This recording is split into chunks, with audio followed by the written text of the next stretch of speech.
Well, for the 19,000 fans at Taylor Field this afternoon, appearance is not at all important. Comfort is, and they're wearing a variety of attire, bracing themselves against the elements. And now the Calgary club moves out over the ball. 1st and 10. They're scrimmaging from the 25.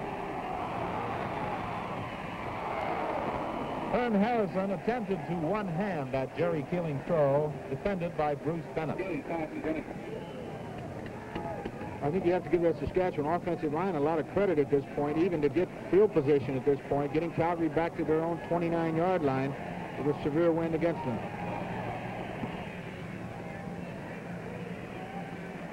Stewart's kick is taken by Walter, and he's brought down at the 43. A 42-yard kick, a 5-yard return.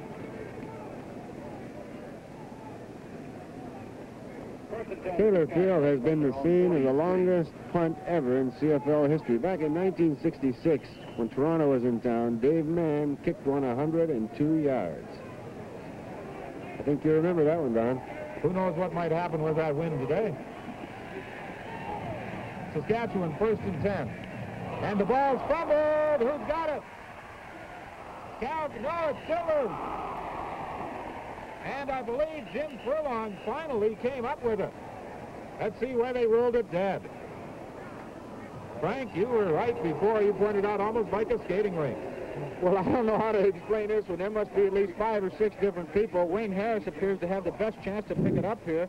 However, he's hit by a Saskatchewan ball player. 3 Calgary people fall on it. It still gets loose.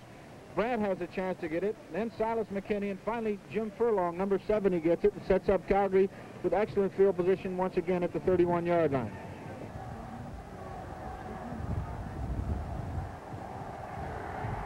Larry Robinson's field goal attempt is blocked, and who's got the football?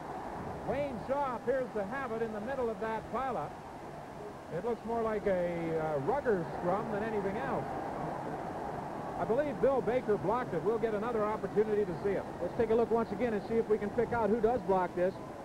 Saskatchewan has several people through there. Shaw finally does make the recovery after Robinson has a chance. But a big break for Saskatchewan, as I'm sure that Larry would have put that ball at least into the end zone.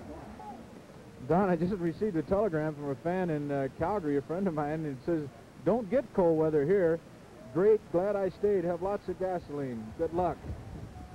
I heard it was 25 below there last night. This is 2nd and 10 for Calgary. Stewart stands on the 26. If they let it bounce, they could be in trouble. Walter had to chase it back to the 15.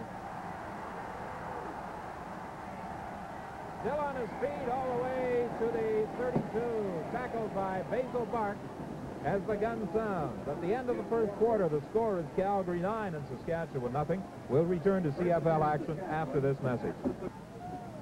And it will be 2nd and 10, and the applause is for Ron Lancaster coming into the football game.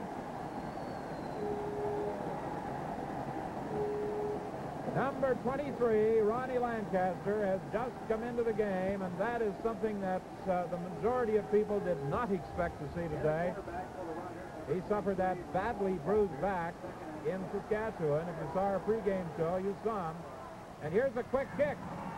And this one works to Saskatchewan's advantage. Larry Robinson chases it back to the 15. And he's forced into touch at the 17 by Silas McKinney.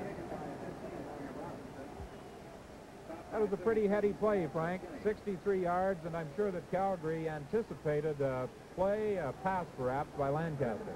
Yeah, I think it was a great move by Eagle Keys putting in Ron Lancaster, because that's obviously what the Calgary defense thought. But the quick kick, I think, is going to be a great offensive weapon in this football game. That was a 63-yard kick, by the way.